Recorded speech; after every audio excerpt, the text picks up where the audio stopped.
Hello, good afternoon. On behalf of Clinical Directors Network, welcome to today's live webcast brought to you by our CHN Community Health Foundation entitled CHC Entry-Level Workforce Projects Lessons Learned. My name is Rachel Taylor and I'm a project coordinator at Clinical Directors Network. During this live training, you may ask questions in the main chat room in the lower left-hand corner of your screen. These questions will be answered at the end of the presentation. This live activity has been reviewed and approved for up to 1.5 continuing medical education credits.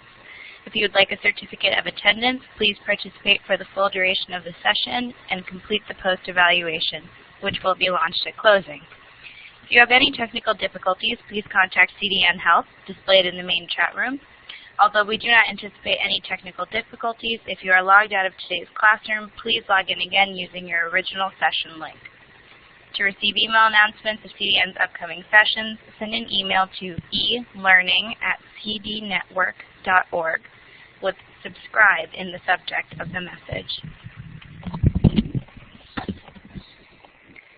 Great. Thank you so much, Rachel. This is Dr. Maria Juk from Clinical Directors Network. I am very excited to have today with us the RCHN Community Health Foundation.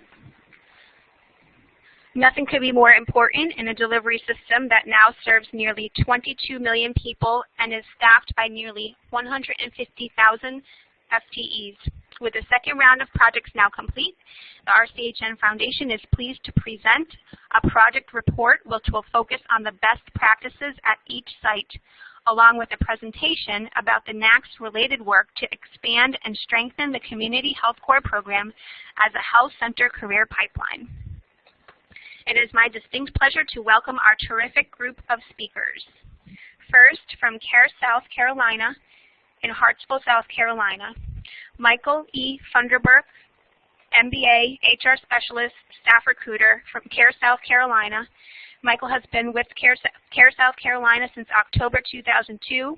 In his tenure with CHC, he has held several different positions such as medical records, PECs, data entry, information technology technician, and human resource specialist, and most recently taking on staff recruiting.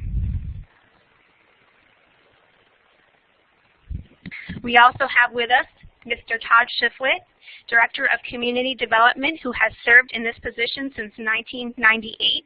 He is responsible for executive management for marketing, community relations and education, community development, engagement, outreach programs, business and community partnerships, and the acquisition of private and public sector funding to improve the system of care in the communities served by CARE South Carolina. From El Rio Community Health Center in Tucson, Arizona, the 14th largest federally qualified community health center in the country, we are joined by Dr. Nancy Johnson, RN PhD, Chief Operating Officer. Nancy is a registered nurse and holds master's degrees in both nursing from the University of Illinois and marketing and business from University of Arizona Eller College. Her doctoral research was on provider perspectives in caring for the uninsured while earning a PhD in health sciences. Nancy has held positions as a clinician, a faculty member in nursing, business, and medical schools, as well as an administrator. She recently received the University of Arizona's Cecil B. Hart Humanitarian Award for her work in community and public health. New York Finger Lakes Community Health, upstate in Penyon, we are pleased to have Dina Marquez, Front-End Operations Manager, who oversees the day-to-day operations of the health centers. She received her Associate of Applied Science in Sociology and is working toward receiving a Bachelor of Science in Health Service Management. She has worked in healthcare for the last 10 years, the last 4 with Finger Lakes Community Health. We are also joined by 2 colleagues from One World Community Health Centers in Omaha, Nebraska, Stephanie Gold, Director of Human Resources and Organizational Improvement. She joined One World Human Resources and Organizational Improvement team in 2011. Ms. Gould holds a bachelor's degree in journalism and mass communication from the University of Nebraska at Lincoln and a Master of Science in Healthcare Business Leadership from Clarkson College. Ms. Gould is also a certified senior professional in human resources. We also have joining us Rebecca Tamayo, Director of Operations. from One World operations team, and she joined in 2006. Beginning as a health assistant, Ms. Tamayo has continuously worked her way up the career ladder at One World to health assistant supervisor, then clinic manager, and now as a member of the key staff at the clinic as the director of operations. Ms. Tamayo is pursuing a degree in general studies from Metropolitan Community College of Omaha and received her medical assistant diploma in 2005.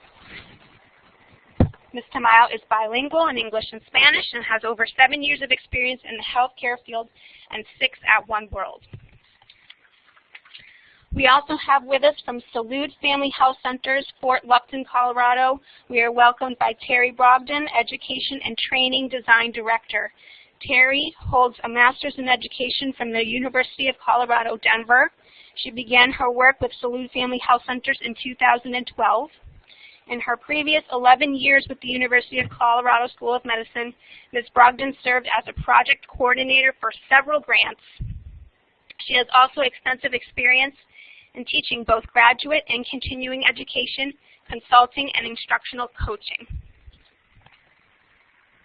Finally, we are delighted to welcome from NAC, Jason Patnash, Associate Vice President, and National Director of the Community Health Corps.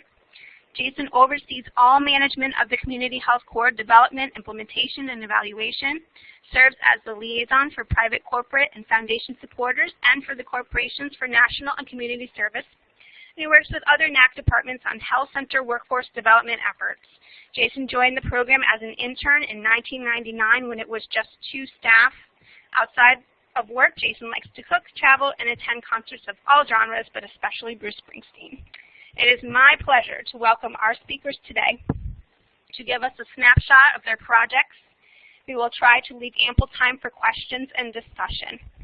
Okay, I'm now going to turn the presentation over to our first presenter.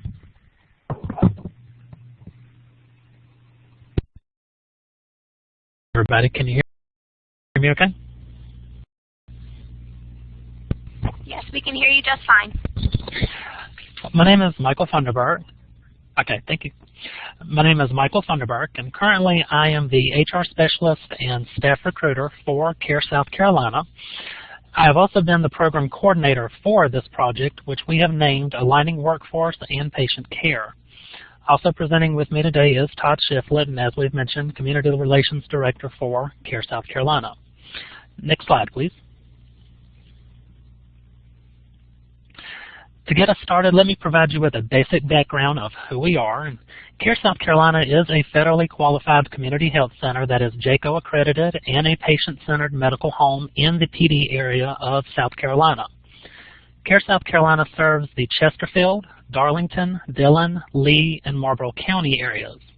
With more than 300 employees spread throughout our organization, we serve over 32,000 patients, with 49% of those who have no health insurance. CARE South Carolina has also been distinguished as a national model of success in the delivery of health services to people in need in rural communities. Next slide. This map is just to give you an overall description of where our sites are located. So everywhere where there's a green tree is where we have a site. Next slide. Overall, this slide focuses on the mission, vision, and values of CARE South Carolina. Our mission is to, as a community health center, we build healthy communities, provide premier patient-centered health care homes, and deliver community services for everyone. Our vision is to lead the transformation of community-centered care and services.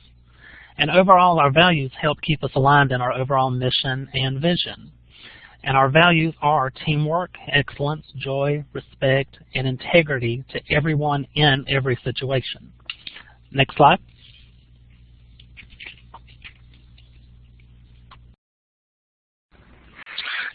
Good afternoon, everybody. This is Todd Shiflett. I'm just going to take over the next few slides from Michael, and then he's going to continue. When we first, well, back in January of last year, 4 things happened at CARE South Carolina that sort of converged, which give you some context of what we are getting or ready to do in terms of alignment of workforce and those kind of issues. First, of course, was the RCHN Community Health Foundation. informed by FEGLA that we were a recipient of that grant, to improve entry-level workforce capabilities and institutionalize the patient-centered care team model. For several years, CARE South Carolina has been building its care team to be a patient-centered medical home, and I believe most community health centers have a pretty good foundation for that kind of work. At the same time, well, within a couple of months, we were informed by the South Carolina Department of Health and Human Services, which is a Medicaid organization, that we were selected as one of only 16 practices in South Carolina to participate to prove the effectiveness of community health workers on health and cost. Also, about the same time, South Carolina, being South Carolina, decided not to expand Medicaid in our state. But instead, because of some backlash, they did do some funding of some programs which they called Healthy Outreach Plan programs. That included hospital partners with community health centers as well as some free clinics to provide community health workers services to high utilizers of the ER, have no health insurance, and have chronic conditions. Also, about the same time, we were invited to participate in the Robert Wood Johnson Foundation LEAP project, learning from effective ambulatory practices, one of 30 practices in the nation. All of this is sort of converged into what we believe has been a pretty good sort of galvanizing of the workforce at CARE South Carolina, and has also allowed us to align what we believe is good workforce accountability with sort of patient need. Next slide, please. So the goal of CARE South Carolina was to implement and accelerate a workforce development program that improves entry-level workforce capabilities and focuses on the patient-centered medical home and the use of the care model. I'm hoping that most of the community health centers on the call or on the webinar and other organizations have a pretty good handle on the care model. Our implementation of the care model began about 2000, mostly in participation in the Health Disparities Collaboratives and some work with the Institute for Healthcare Improvement. Our care team included the provider, a certified medical assistant, LPN, front office, medical records, and at the time, a community health worker. And I'll explain a little bit more in detail how that sort of aligned. Next slide, please. So again, I hope most of you have seen the care team model, first developed by Improving Chronic Illness Care and Dr. Ed Wagner. It has evolved over the years. If you look at the two circles between the effective relationships, the activated family and community, and the prepared, proactive, and community partners, that stuff has sort of been added over the years in terms of how we not only have family support services that are necessary, but also sort of case management, care management, outreach services that are necessary to affect the health and create better relationships with our patients. Next slide, please. So, over this past year, CARE South Carolina has added something called family support services. Those family support services, you know, we've always had medical, of course, and behavioral health, integrated behavioral health, and dental, as well as family pharmacy. But family support services were added so that we could help formalize those roles that haven't really been formalized so much in the past. And basically taking the care model and integrating it into the overall care of the patients, but utilizing all employees to their best potential and producing better healthcare results. So next slide, please. Which is a very messy slide. This actual diagram we have butchered from Hidalgo Community Health Center from New Mexico. They were another member of the LEAP project, but I'll try and explain to you what this sort of looks like in terms of patient need. If you look at the outside box where it says population focus and it has the arrow that says community support development, that's basically our overall community.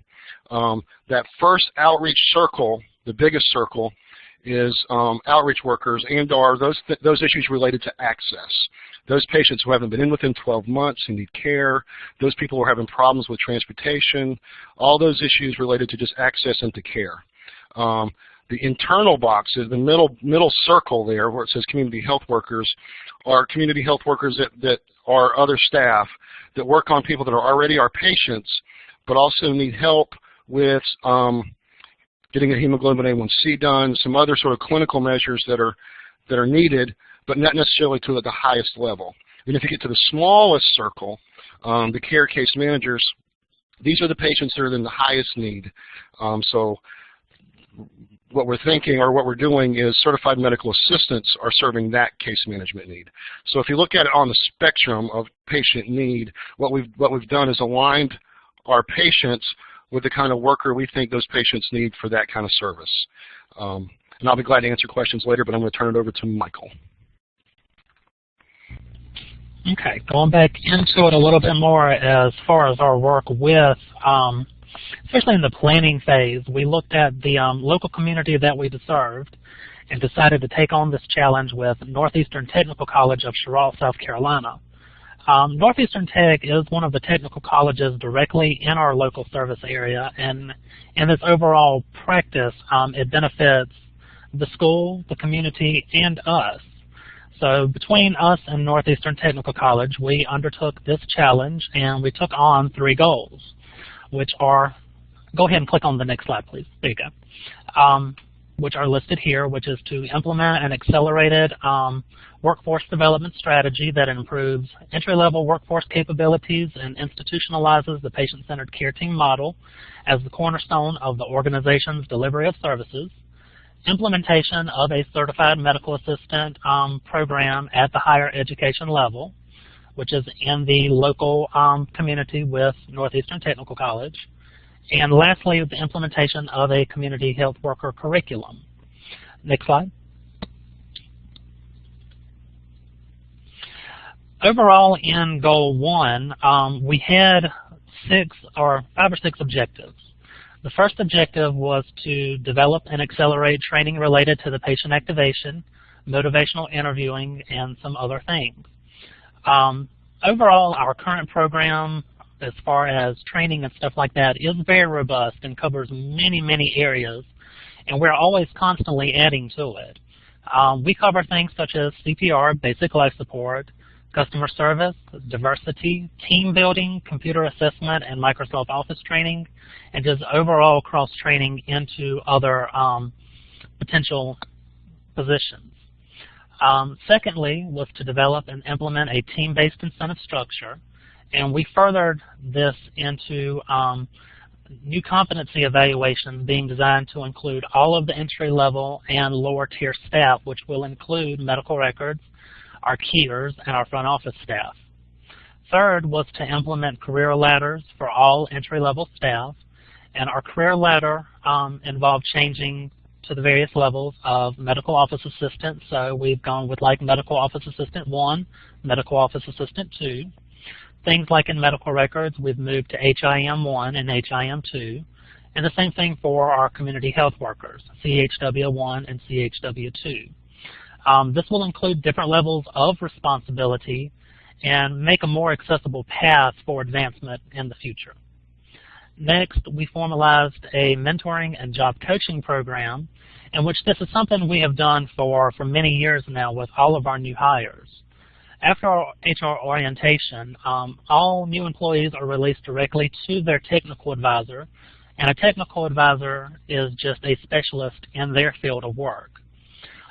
Also, we use what we call our 6-month assessment tool, which we have dubbed the roadmap to the future, which allows us to further gauge their talents and find where their passion lies to help move them in the right direction as well. And lastly, it was build an internal health center capacity to train our on. And with this particular approach, we always use a train our own type atmosphere. So our trainings are done in-house by our various department heads and technical advisors.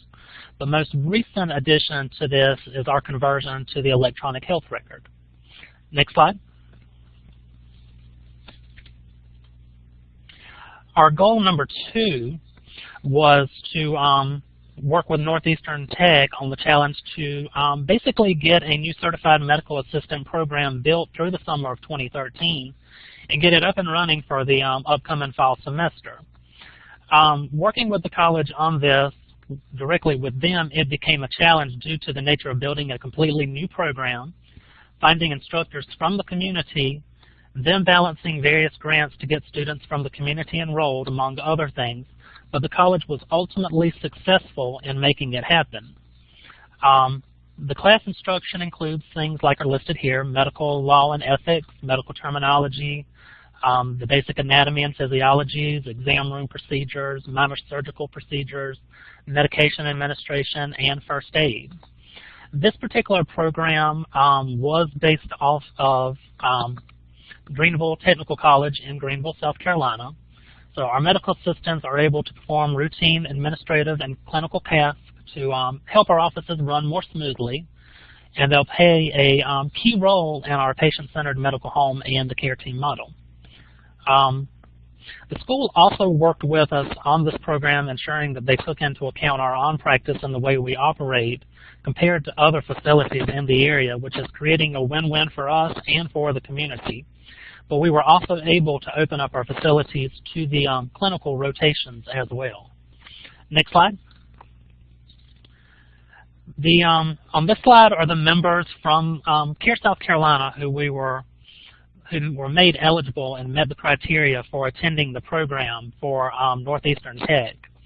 We created our own application and committee process to review the candidates.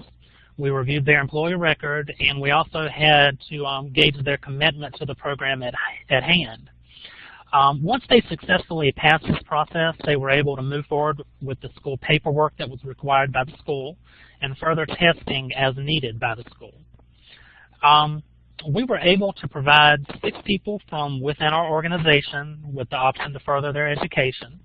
This class is also made up of 14 members from the community, but also it has been taught by 4 instructors that are based out of the community with various job titles. This class is still currently in progress, and everyone at this moment is successfully passing. It has been based on 528 hours of classroom instruction, and it will be followed by 160 hours of clinical rotation. Next slide, please. Our third goal was the creation of the Community Health Worker Program at Northeastern Tech. This program was also successfully created in the summer of 2013 and is based on Minnesota's curriculum for community health workers. Input was also gathered from Midlands Technical College in Columbia, South Carolina as well. The classroom's objectives with this particular program include client community assessment, outreach method and strategies, effective communication, culturally based communication, and healthcare education for the behavior change, advocate and coordinate care for clients, public health concepts and approaches, community capacity building, ethics, and basically the writing and technical communication. The CHWs are the frontline public health workers that have a great understanding of the communities that they serve. They help individuals and families gain access to community resources and services to improve their health. They deliver health information using culturally appropriate terms and concepts, and they help decrease emergency room visits and hospitalizations by improving utilization of the primary care physician and increasing the partnership between the patient and the physician or the medical home. Next slide. And on this last slide is the first group of our Community Health Worker Program. The program has successfully produced 2 classes of graduates to date, with a 3rd class currently pending now. These courses are running for 6 weeks in length, Monday through Friday, 8 a.m. to 12 noon, with clinical rotations that are occurring at CARE South Carolina locations from 1 p.m. till 5 p.m. So the attached picture, like I stated, is from our very first class, and this class was made up of 5 CARE South employees, along with 3 members from the community. 2 of those current members from the community are now members of CARE South Carolina as community health workers in the Dillon and Chesterfield County areas, and this class passed with 100% success rate. Our Class 2 was made up of entirely members from the community, and there were 12 in that class, and they had a pass rate of 75%. Our current class is, like I said, still currently in progress, but we are expecting anywhere from 85 to 90% pass rate in that class. So that's concludes CareSouth's presentation on aligning workforce and patient care. Thank you.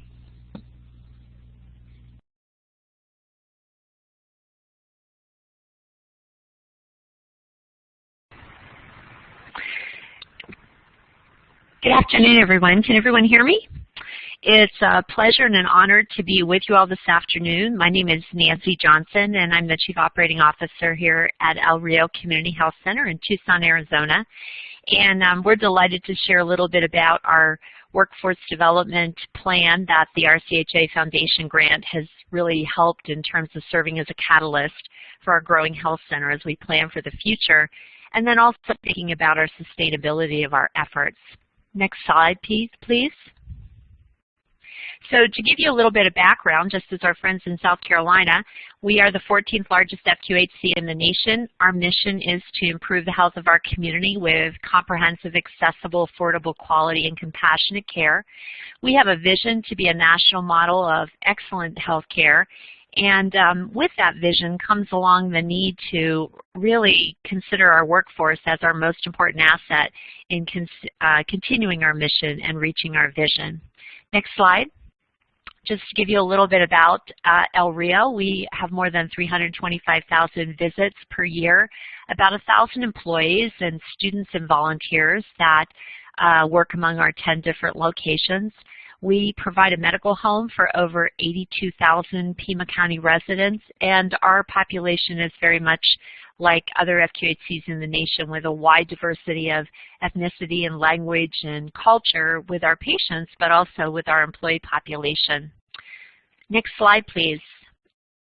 So based upon that, our RCHA Foundation grant project was to really build a workforce development model that addresses the various ongoing changes we're seeing in the healthcare delivery system. Part of it is, as earlier mentioned, Joint Commission accreditation, our patient-centered medical home accreditation. Also more so in our developing IT systems and the analytics we're building in to support the tracking and the management of high-risk patients, and our ability to really grow our workforce to help with self-management goals and really work toward helping our patients and their families become healthier. So we wanted to move past our current reality of entry-level employee training to give them a career ladder as well as the needed skills for El Rio to be successful in the future. So we really wanted to develop our employees to achieve the triple aim of improving the patient experience with patient satisfaction, our efficiency in terms of clinically, operationally, and financially, and then our quality based on various metrics we've designed around quality and our patient outcomes. So our workforce needs to really continually learn and develop on a day-to-day basis, as we all are, and that needs to be part of our organizational culture. So our basic need was to create an integrated recruitment, training, and retention system for El Rio, which reflects these values and needs.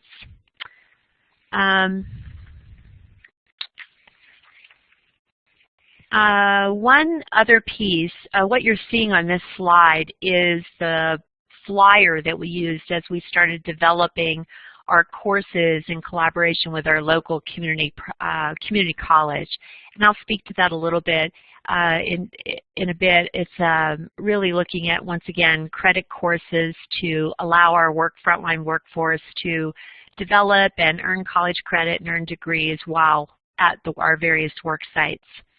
So one of our first projects, next slide please, was to establish El Rio as one of Tucson's premier places of employment. We really felt like we wanted to work on building a stronger catchment of applicants for our various entry-level positions. So in the past year, what we've done is really open all of our clinical sites for community tours and job fairs that are really highlighting patient-centered medical home, our interdisciplinary care models, and our innovative programming services and the various technology. We also have hosted 42 internships for students in the past year, and not only the traditional ones that we had historically, such as medical assistants and front office associates, but also adding farm techs and dental assistants, a lot of public health interns and community outreach from the community health worker programs, and also pre-health students. We also have forged some on-the-job training programs with Goodwill and the City of South Tucson. And then we have dispatched a lot of our health center nursing leadership to serve on the advisory boards at the local community college. So in really increasing our presence and our visibility in the community as an excellent place to be employed and to grow and learn and develop. Next slide, please. So in line with our goal of offering programs to develop our existing entry-level workforce so they would be able to excel and build careers with us, we also developed, as I mentioned earlier, a college credit course with our local community college. It's called HCA 154. And, excuse me one moment here.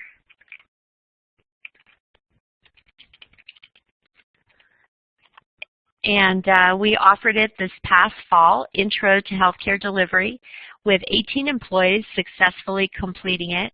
We have 14 of them that are continuing on with other courses toward an associate degree at the community college. We also learned that our employees have a lot of challenges in being able to go to school, even when we're offering it on campus in concert with their work schedule. We had 6 of our employees, we had 18 complete, but we had 6 other employees who dropped the course due to parenting and family issues, some challenges with reading and writing, trouble balancing work and school. So back to this course, in terms of the content, it included review of the history of the healthcare system in our nation, the birth of FQHCs, the Affordable Care Act, Medicare, Medicaid, the financing of healthcare, and various course modules included social determinants of health and disparities, health literacy, cultural diversity, a lot of quality measures and IT analytics, and work along the areas of health promotion and self-management. So we're trying to give them a pretty broad template of skills to develop to work directly with our patient population. The reviews of this course, we've just offered it the one semester so far, were very positive, but we also realized that we needed to keep ongoing on-site community college credits running annually. So right now, this semester, we're finishing up a writing course with about 20 employees and planning to offer HCA 154 in the fall, along with some additional courses that would apply to any of the health careers they choose. Next slide, please. Another component of our grant was reviewing and analyzing all of our entry-level job descriptions and ensuring that they were part of a family of job descriptions to ensure that we had some growth opportunities and career ladders, and that we found we were losing some of our best entry-level employees because they felt that there wasn't a lot of opportunity for them to grow and develop financially and professionally.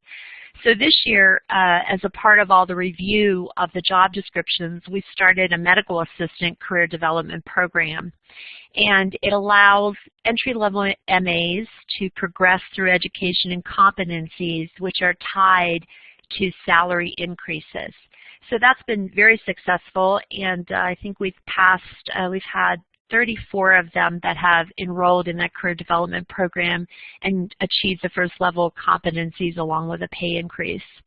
We also developed some online training programs. We have quite a few of those that include meaningful use, medication reconciliation, patient portal usage, various topics related to our electronic health record as well. So that was another way in which people could earn credit and accomplish their competencies internally. And then we also have implemented twice a year skills fairs.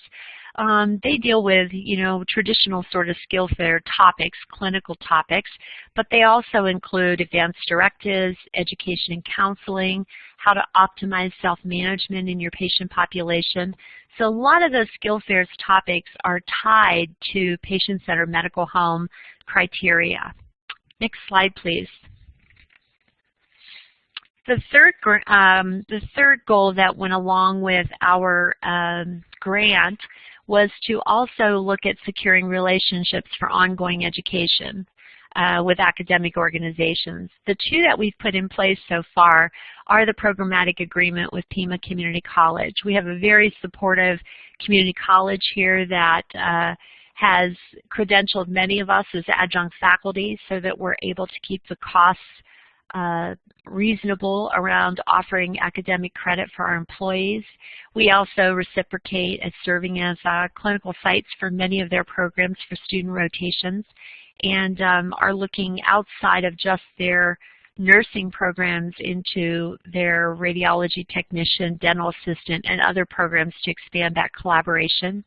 We also have a service learning agreement in place with Grand Canyon University, which is the BSN program for nursing, in which the senior community health nursing students do a lot of their service learning here, where they're able to work with our various interdisciplinary staff members, as well as many times role model and help with career development for some of our employees. Next slide.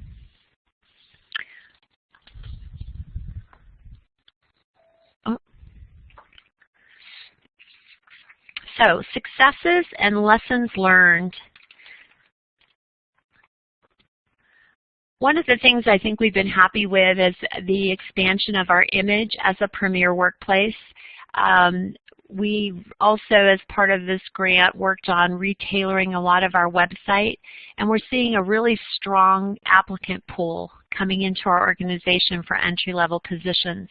We've also adopted a panel interview methodology, so as we interview a lot of these candidates, we're able to learn more about them, where they might fit in our organization, and where the best opportunities are for them.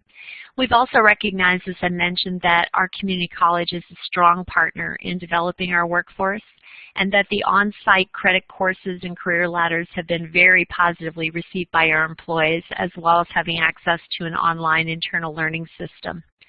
Our challenges with this program is just recognizing that a lot of our employees really need some help around study skills in terms of reading and writing, and to be able to have support to have time for additional training during work hours, to be able to stay after work in terms of accomplishing some of their academic goals.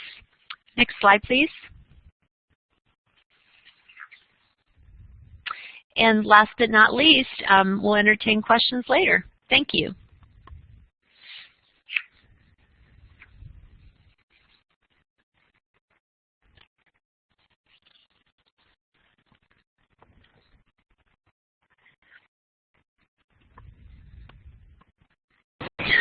Hi, this is Dina Marquez. I am from Finger Lakes Community Health, and our project, the point of entry project for us, was a recognition of the importance of entry-level staff who are the first point of contact for patients in our health centers. Next slide, please. One of the first things that we noted was how important it was to provide entry-level staff the tools necessary in order to serve the communities we serve. By training staff, we are better able to serve our communities by ensuring that they know how to do their jobs, and in turn promoting job satisfaction and improving staff retention. Next slide.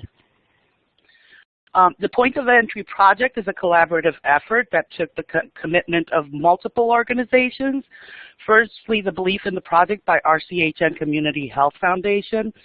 Then experienced trainers were identified from the Health Center Network of New York and the National Center for Farm Worker Health, as well as including 3 organizations to be trained: Finger Lakes Community Health, which is located in the Finger Lakes region in New York State; Hudson River Health Center, located in Long Island and Hudson River Valley of New York State; and Oak Orchard, based in Western New York. Next slide, please. As with any successful project, a host of tools were used in order to ensure the project's success. These tools were developed by the Health Center Network of New York and the National Center for Farm Worker Health.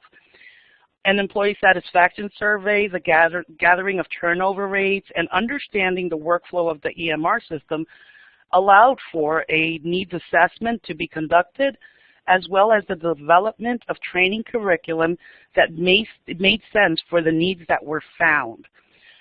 To tie it all up, the post-training survey was conducted in order to evaluate the curriculum and make necessary changes prior to a full rollout to the organization's entire staff. Next slide, please.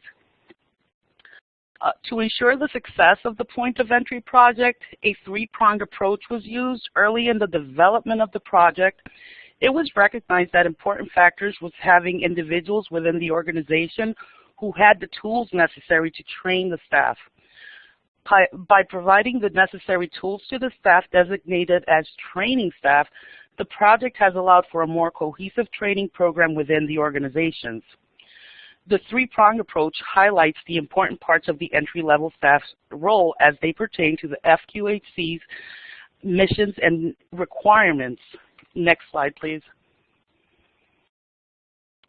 Why was all this necessary? During the training process, we found that staff gained a greater understanding of the populations we served, the reporting that we as an FQHC must do, and how, as the point of entry staff, they were key in collecting much of this necessary data. By gaining an understanding and seeing the bigger picture, staff no longer saw forms as just forms and questions as just questions. They saw them as essentials to knowing who the patient is, how we can best serve that patient, and gathering the information necessary so that we could report accurately. Next slide, please. Cultural competence and population-appropriate communication, as with the former, was important to include in the training materials, since everything that we do necessitates our ability to communicate with our patients. Providing staff with tools necessary to become culturally competent and to learn to communicate with others in an appropriate manner was a key component of the training. Next slide, please. Electronic medical record systems are the backbone of all of our organizations. The final training item was training staff to enter the data collected using our EMR system. Recognizing that staff needed to know where on the EMR system they could enter the data that they had collected as part of the intake process was important. Breaking down the EMR information screens in order to ensure that staff was aware of where they would enter the intake data helped in closing the information gathering loophole. Next slide, please. Many studies have shown that employee satisfaction and job output are tied closely to training. I would go further and state that training empowers the employees. An employee who knows how to do their job is empowered to do their job. In training staff using the stated three-prong approach, there is an understanding of the intake process in the context of the FQHC mission and requirements. There is culturally competent population appropriate communication and executed intake procedures using an electronic medical record system. This all has brought about a much more consistent and accurate level of service. Entry-level staff who have gone through the training have shown to have a greater job satisfaction, have become aware of cultural differences and how to handle them, and are adept at collecting accurate data. Training has equaled for us workplace satisfaction and accuracy, which in turn equals the retention of staff. Next slide, please. And we'll take questions at the end. Thank you so much.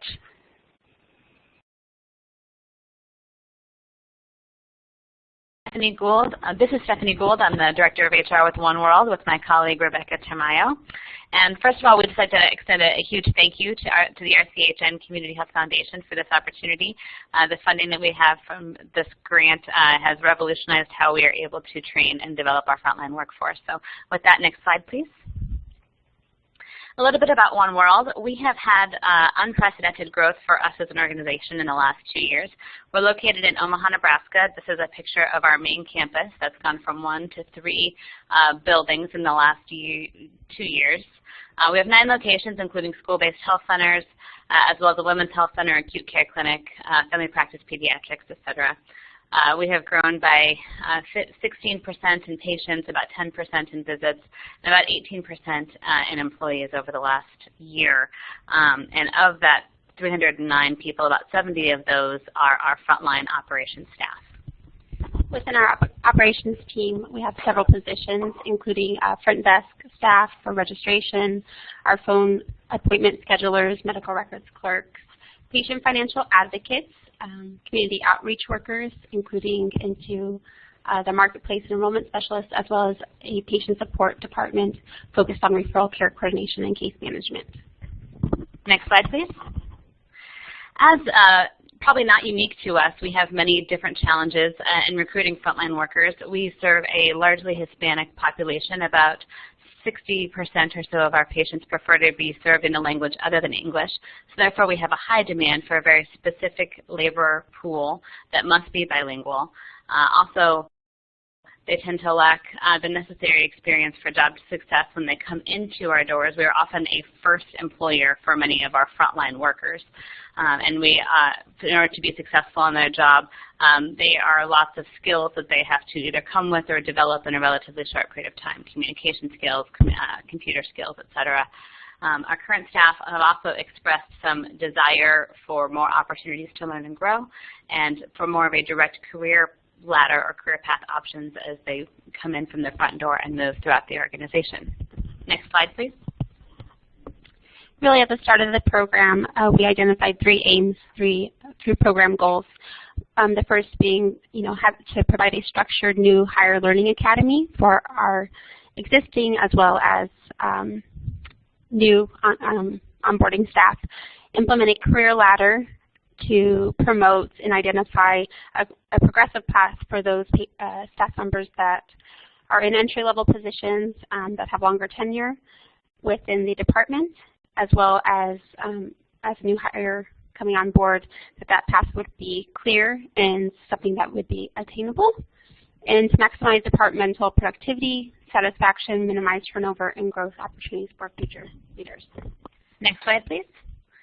So we developed 2 different academies. One was a new hire academy, and the other was a mentor academy. And we engaged the existing frontline staff who are currently high-performing, tenured, successful in their role, to help us identify what the core competencies would be needed for each of the 2 groups. So as we developed this academy, we knew that we were fully developing each group with the appropriate skills to effectively do their job. So there are some core competencies that are in common, such as communication or organizational awareness. Those are foundational competencies to the operations role as a function.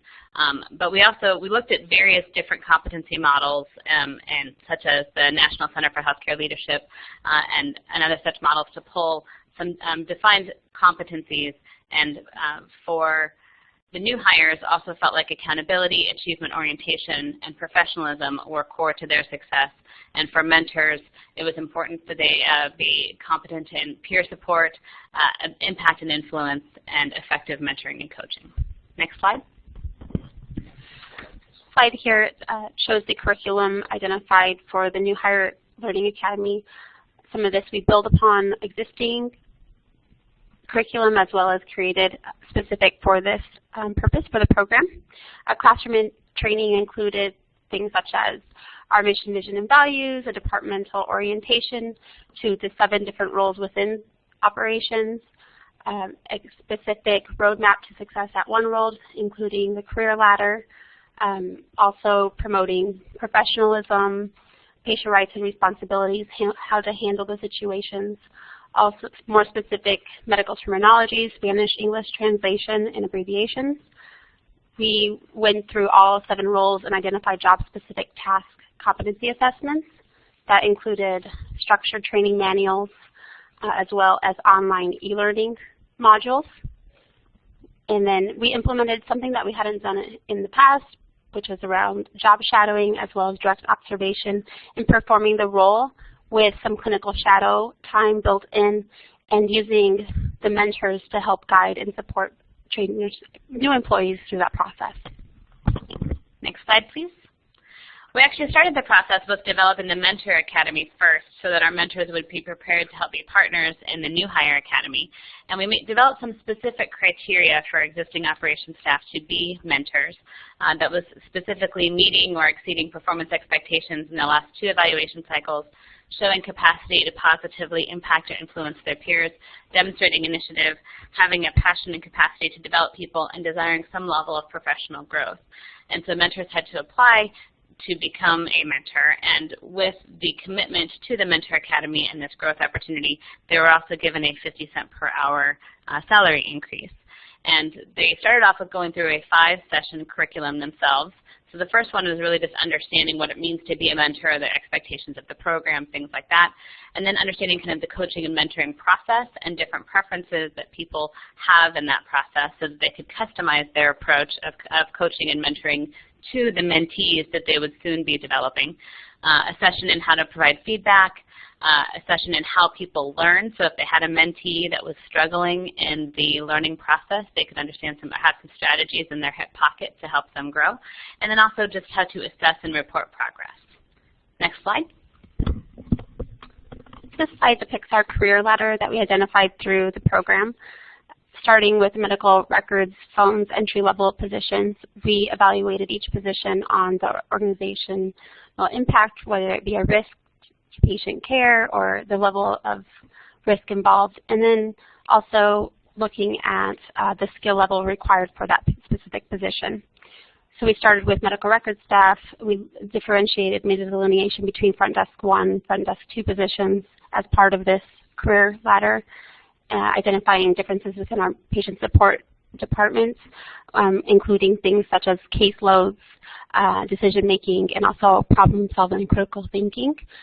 In our patient financial advocate area, we assessed things such as enrollment opportunities, financial impact for the organization, and then landing into a supervisor position as being the top of the career ladder. Next slide, please. There are several different methods that we used in order to evaluate the success of the program. The key outcomes were really looking at employee satisfaction and turnover rate. The biggest impact that we saw in employee satisfaction, which we measured quarterly, was really in 2 key areas. One being that my supervisor or my coworkers care about me as a person. So we felt like this program was really helping people feel like they had a team and were fully invested in the organization and their new role, and the other one being that expectation and roles are clear for me to be able to do my job, which was, kind of validation that we were really giving them the information that they needed from the very beginning to be successful in their role. Because of we weren't seeing a lot of turnover rate even historically. We were seeing some internal promotion rates, but we don't have a high attrition rate in the operations department. So it was hard to see a measurable impact in turnover rate. So we went a level deeper and now have report cards that are productivity based by each of the roles, and that's one of the evaluation methods that we're using. So if we're benchmarking ourselves, there are different staff members amongst the team. So for example, like our front desk staff members, one of the measures on their individual report cards is denial rate. And so if we're seeing a decreased denial rate for insurance from the people that had gone through the program versus people that maybe had even been here a significantly longer period of time, but had not gone through our more structured, in-depth program. There are several other ways that we evaluated the academy and the content itself, as far as asking for feedback and incorporating it. And we used a rigorous progress evaluation timeline. So mentors and mentees met and did a formal evaluation at 30 days, 90 days, and 180 days post-hire. And that was one-on-one between the mentee and the mentor, and outside of the formal performance evaluation process really meant more towards relationship building and development opportunities. In the Mentor Academy, also we used feedback mechanisms from each session as it completed, giving their feedback on how it went, and then their mentees evaluated their mentor's effectiveness at 30 days post the mentee assignment. Next slide, please. Lessons learned. Throughout this process, there are several things that really stood out as lessons learned. From program delivery and curriculum design perspective, we looked at our existing new employee orientation program and determined whether or not, which forum would be best, whether patient rights and responsibilities would stay within the New Hire Academy or remain within new employee orientation, for an example. In some cases, we kept it with the New Hire Academy, or elaborated upon it within the new employment orientation with something that would be maybe of an organization benefits. We also learned that we needed to develop a strategy for internal transfers. In a period of time, we transferred several employees for internal promotions, and so how do we handle that and without duplicating work that they've already mastered? We also needed to account for variable class size. Some months it varied. On average, we had 3 to 4 employees starting, but initially we started with 7 to 8 employees per class. In total, we've held 17 classes throughout this period since April of last year. And we also looked at structured job-specific training time, ensuring that both mentors as well as the new employees had time to look at and go over their job-specific duties and shadow opportunities. We also were looking at considering the new hire mindset when evaluating progress and create retraining thresholds for those new existing employees that were not part of the new hire structure, new hire academy structure. One of the bigger challenges that we had in this process was looking at the relationship and role clarity among the mentor, the supervisor, and the trainer, and how to make sure that those roles were clear so that the new hire was getting the right feedback from the right people and also knew who they needed to go to if they had questions. And for a while we had a lot of conversation as can the mentor and the trainer be the same person? And what we learned was that the person that was best equipped to be the trainer, for example, in a phones position, may not be the best person that was best equipped to be the mentor or the coach because of the mentor competencies that we talked about earlier. And the supervisor was just a necessary role that was outside of both of those. So in both the Mentor Academy as well as the New Hire Academy, we spent a lot of time on delineating the roles and who to go to for what. And so that was a big lesson learned. And so kind of the communication and streamlining that amongst the two of them and the three of them, those those roles was a big learning for us. In addition, we needed to look at contingency planning. That was something we learned. Some important potential or common contingency plans to anticipate our system outages, PC malfunctions, training or mentor call-ins, what happens if a new hire is absent. Being aware of those key system changes or issues that can arise are really important, and ultimately it makes the programming in the academy more successful. So from here we're spending the next year transition this program to our nursing department, and we'll answer questions later. Thank you.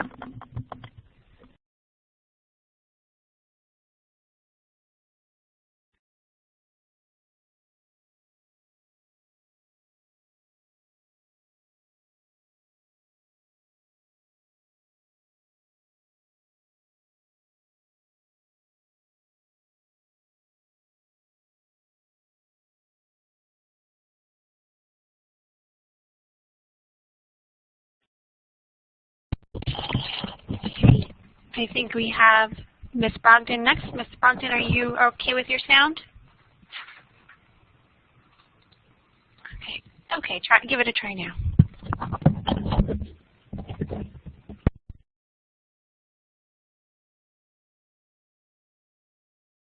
Oh, here we go. Terry Brogdon at Salud Family Health Centers. And I too want to thank the RCHN Community Health Foundation for supporting the work of federally qualified health centers. We were honored to receive the grant and funding. At Salud, we're trying to transform care by enhancing the value of our entry-level staff. Next slide, please.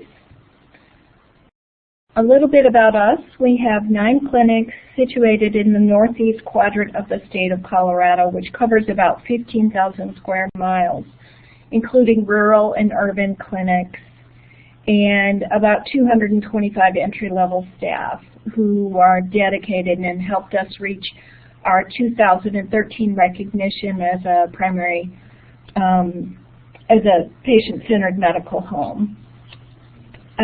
Next slide, please. First, we had to focus our goals and identify them, and that was to develop relationships for recruitment, which caused us to take on a collaboration mindset. And by that I mean we had to think about the communities in which our workforce resides, works, and plays. And that gave us a sense to partner with the people in those communities where there is the most need. And we decided to work with K-12 educators and workforce centers. Our second goal was to design a structured training program, which meant we had to take on the mindset of a teaching and learning model. And we could focus our potential workforce by strengthening our current content and aligning it with the requirements of a professional occupational school, and offer our learning program right in the communities that we serve and where our potential workforce live and play. And then thirdly, we wanted to develop the career ladders, tiered career paths, which included performance rubrics, and we wanted to communicate the goals and steps to move to different levels of employment. So we created a pathway for employees to grow and develop in the position they want to step into. Next slide, please. The collaboration took place with the workforce centers, the area high schools, and the area community colleges. We have made connections with 4 different workforce centers, and one center is sending us applicants, potential employees, and we have attended career fairs. And the youth programs with the workforce centers are also posting our positions. Area high schools host student tours, and 2 of our clinics have had student tours drop by the clinics. And then this summer we'll be a part of the student road trips. And then with the area colleges, we have just discovered a career training program that the community college in very close to our main clinic has some career training programs that we would like to take advantage of in supervision, management, and we're looking into their customer service program. Plus, the area colleges, Front Range Community College specifically, wants to infuse our community health center history and foundation curriculum into their curriculum that they offer right on campus. Next slide, please. One of the surprises we found in our collaborations was that Colorado has a Workforce 2020 initiative. And this initiative is to improve employment rates and collaboration between potential employers, both large and small, profit and nonprofit. And through the Workforce 2020 initiative, Larimer County, which is a very large county in our area, established what they call a Workforce Investment Board. And we are participating on that board, which includes monthly meetings with community stakeholders. And they can be necessary partners to assist in employers finding talent and in emerging industries and residents reaching their fullest potential. So through that, we have made some really productive connections with area hospitals, community colleges, and other clinics. The WIB also has a subgroup identified by career, so we're participating in the health sector partnership, which also has some really good opportunities for networking and sharing employment needs. Next slide, please. We began our career ladder development by doing surveys, needs assessments in both digital and paper pencil. We had a variety of level of employees participate in the needs assessment. 128 participants total on the paper pencil surveys, and then we had 43 MAs, medical assistants, participating in the digital survey, and 43 providers also participated. And we used those to develop the career ladders. And after those assessments, we held focus groups to gain employee input. Each group was held at each of our 9 clinics. They were an hour long during lunch so that staff would be able to attend, and we provided the lunch. And the focus groups, we discussed 4 artificial levels of the career ladders and had employees provide us with input on what coursework might be required at each level, and they also gave us input on soft skills required. And then we had round 2 of focus groups in which we went out to all 9 clinics a second time after we drafted the career ladders, and we shared them, the career ladders, with each focus group and asked for their reactions and their concerns. And we brought all the employee data from those focus groups to the executive team, and in summarizing the employee input. And we utilized that collaborative decision-making process, and I think I talk about that more in the next slide, please. So we finalized the charts, brought it to the executive team, and brought the focus group, each clinic's input, to the executive team. And we made revision after revision, and we are also analyzing the financial impact of those career ladders. And that takes a lot of resources, obviously the CFO, the HR team, and executive leadership. We're struggling with all kinds of decisions around employees per clinic and per position. We're determining the timeline for rollout. Right now we're working on rolling out level 1 and the courses required for that. One of the other lessons we learned about implementation is that it takes an organizational communication plan and tools to communicate, including face-to-face meetings, fast fact sheets that detail itemized information, and then manager meetings. We found that the face-to-face meetings are going to be the most important in order to avoid rumors and also develop more employee engagement. Next slide, please. So this is just an image of our career ladders, and as you can see, it's based on moving up the ladder based on the rank requirements, which are listed below the title of each ladder level. And it includes time on the job, required trainings, and we have also decided to implement required credentials for both medical assisting and front office staff. Next slide, please. Now we've developed a methodology to enter a ladder position. It's called the Employee Development Plan, which includes an application, letter of recommendation from your supervisor, credentialing, completion of required courses. We wanted a method for employees to be able to enter a ladder based on their self-identification of where they think they belong. But all employees will be required to take the customer service courses and community health center courses.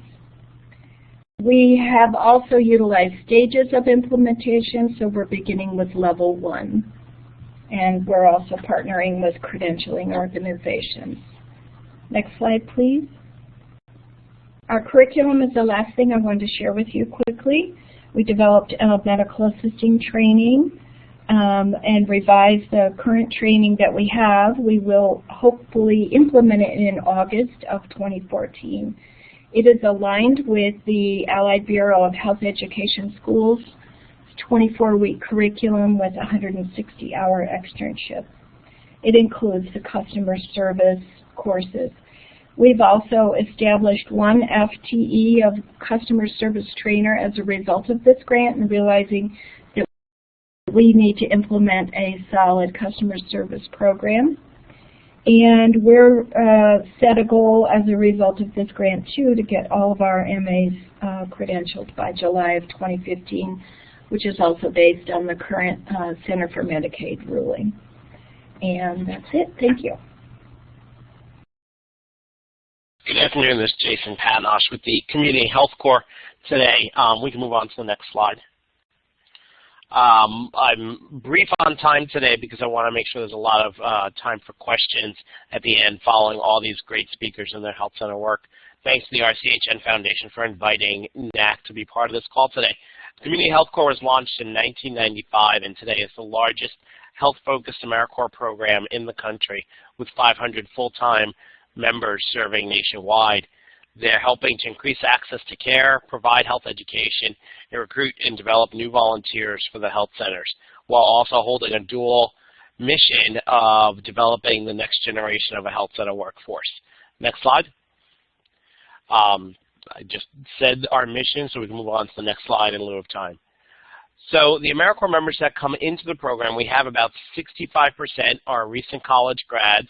They are looking at a gap year in between starting a career or going on to further education. The other 35% are high school or GED completed individuals. They may have bounced around some other retail positions locally in the community or looking to get experience in healthcare. And the AmeriCorps program becomes that great entryway regardless of their educational background. So for serving in the program, there is a minor living allowance of about $12,000 for the year, an education award about $5,500 for the year that they can pay off existing student debt or future student debt. They are provided health insurance for themselves. Child care is also a benefit for members who meet other financial eligibility requirements, loan forbearance, and then unique training opportunities. Next slide. So the AmeriCorps members in the program are filling gaps within health centers. This is definitely one of the easiest ways to describe the program.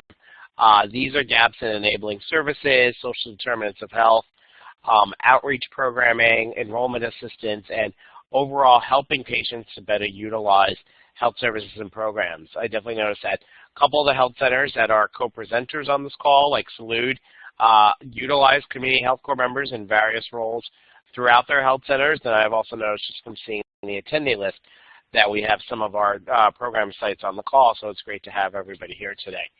Next slide. So the ideal kind of Community Health Corps placements are beneficial not only to the community and to the health center they're serving and the patients, but also to the individuals serving in the program to provide them a rich experience. We want to see members working with outreach to vulnerable and underserved populations, development of new positions over time, involves services that otherwise don't get done or expand the availability of services by the health center, and that are addressing health and human needs within part of the community. The other big factor here is that AmeriCorps members are never duplicating or displacing paid employees for the same or similar service at any of their placement sites. That's a really big distinguishing factor as part of this federal program. Next slide. So being a federal grant, there are also federal grant measures. And so while all of the activities that our members are working on are building that access to care and eliminating disparities as much as possible, they are filling in with a few key performance measures. The access to care one, as you can see on the screen, is fairly self-explanatory. But over the last year, we've taken on 2 new measures, one being financial literacy. With the growing base of insured populations now in health centers, we're also finding a need to assist patients better understand some of the terminology that may be there with insurance, and also how to better manage their own finances. And so AmeriCorps members have actually been able to fill that gap in the health centers where the social workers or clinicians, they don't have that kind of time and ability to sit down with patients to go over financial literacy. The other aspect is working with older adults and individuals with disabilities and providing other social services to them to help them live more independently. Next slide, please. All of the training for the program is designed from the national level, and then we share that down to our local grantees. It starts with a pre-service orientation and an orientation to their placement site. Then throughout the year, we provide curriculum that we developed that around basics of health education, basics of cultural competency, basics of patient engagement, a lot of 101 level training that anybody at the health center staff level can implement or bring in outside speakers. We also provide training, spokesperson training for the AmeriCorps members. As part of good customer service, we expect that the AmeriCorps members through this program can talk about the populations they serve, can tell a great story about the impact that they're making in their community, and also can deliver a positive message about the services offered by the health center. You go on to the next slide. So I do have there's plenty of further information definitely on our website that can be provided for the program. We have our annual report was just released in the last week or so, and so you can see the various impacts of the program. But last year, with about 500 AmeriCorps members, we saw over 505,000 patients that we provided an impact for. And so as you can see by the program, it's definitely helping to fill a gap in some of the social determinants of health services. And for many of these individuals is their step into a health center career. We have health centers that generally hire anywhere from 3 to 5 of the individuals after their year of service into staff positions after they have served, and even more recently have had individuals who come through the program, move on to further clinical training, and have now been hired back as clinicians by the health centers. So I will turn it back to our moderators for questions, I believe, at this point. Great, thank you so much. Yes, we'll now open up the session for questions. You may enter questions in the chat box in the lower left-hand corner of your screen. I'd like to thank all presenters for the excellent talk today, wonderful information. I would also like to give a big thanks to Ms. Fagala Jacobs, the President and CEO of RCHN Community Health Foundation, for coordinating this talk. Thank you, Fagala. We'd also like to launch the post test, which you should see as a pop-up window on your screen at this time. If you would like CME credit for physicians and nurses, please complete the post test and then send us an email at elearning@cdnetwork.org. We'll post that email in the chat. Okay, so the first question that we had come in was during Mr. Todd Shiflett and Mr. Michael Funderburg's talk, but again, other presenters who have information, please feel free to chime in as well. What resources were required to create career ladders for these roles? Okay. The resources that we required were, we sat down as a group between our HR department and what we phrase as our practice administrators and our technical advisors, and we just developed the basic job description for someone just starting out. And then from there, we built in different levels of competencies and responsibilities to define the additional levels. After that, we reviewed each person and the duties that they were doing and sat down and talked with them, and we came up with a level that we all felt that they were at. And I hope that answers your question. Is CSC willing to share their roadmap to the future tool? Yes, we can share that. And what I'll do is down in the chat section, I will place my email address, and those that are interested in doing that can email me directly.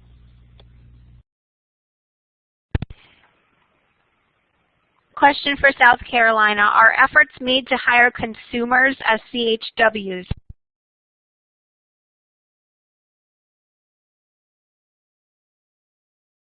Correct. Our jobs, we've posted all of our jobs, especially the community outreach positions, on our website, and we did open it up to the public.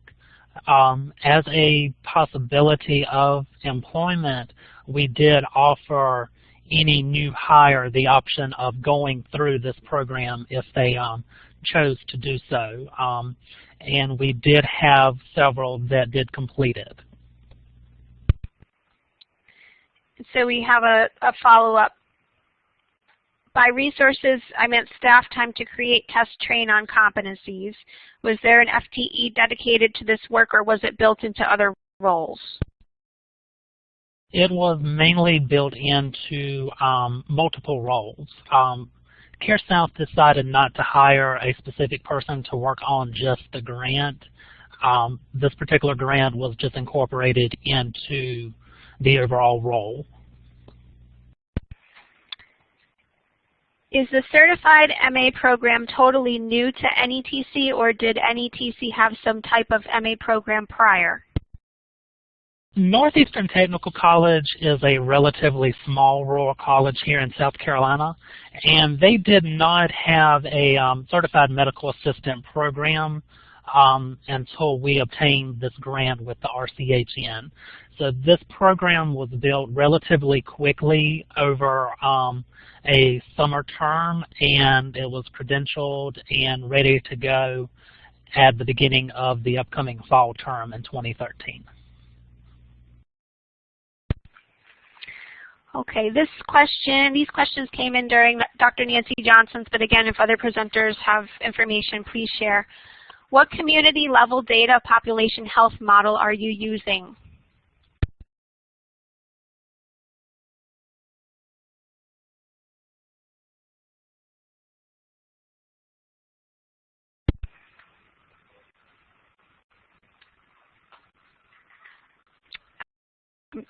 I'm not sure if we have Dr. Johnson still with us, so I'll move on to the next question.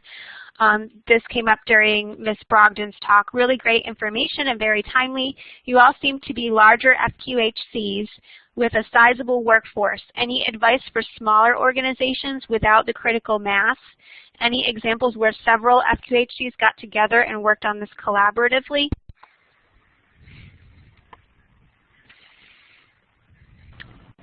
This is Terry, and we are working with other organizations around our area, and we will be sharing our information with community health centers, but we are not an example of combining resources to work on it together.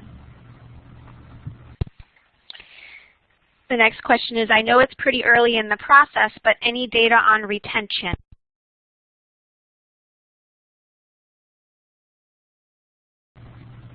This is Terry at Salute Family Health Centers, and we do not have data on retention currently. However, we hope to get that soon.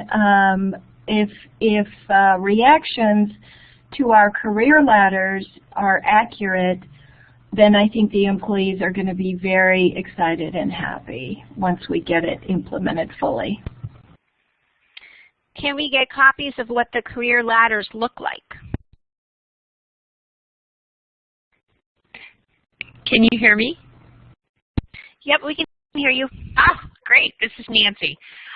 Yes, we can definitely share that. And I also wanted to go, in terms of our career ladders, and I also wanted to go back to the question related to collaboration. So here in Arizona, we're taking the work that we've done and we're sharing it with the other community health centers here in southern Arizona so that they can also access the curriculum we've developed as well. Okay, Dr. Johnson, after completing the course, do workers change their role title? Also, what do they end up getting their associate's degree in? Yeah, thank you. Some of them have internal promotions where their titles have changed in terms of levels in that career family, that job descriptions we've created. And then we have some of our employees that are finishing associate degrees in nursing as ADN nurses. We have some that have taken the certification courses that are as community health workers, And then we have some that are finishing degrees as respiratory therapists and radiology technicians right now, currently.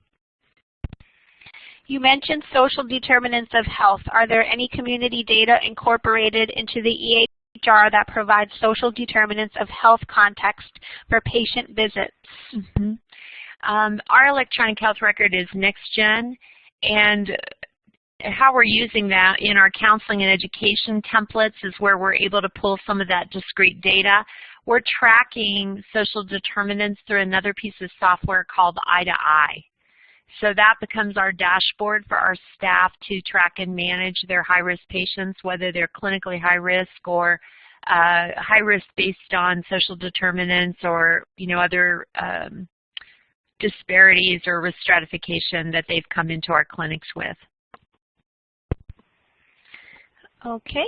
What is the new hire mindset? I think this was directed during Ms. Tamayo and Ms. Gould's talk, also towards Salud staff. This is Steph from One World.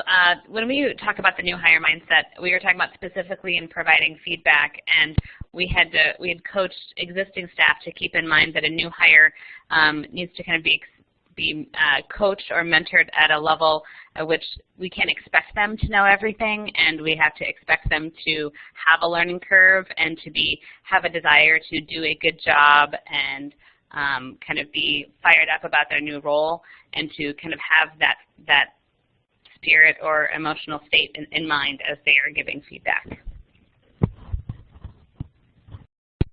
Great, and we'll get it. Terry Brogdon from Salud Family Health Centers, and I just wanted to mention we too had to consider mindset quite a bit, and commitment to human capital was one of them, and embracing a teaching and learning model versus a training model. Great, thank you so much.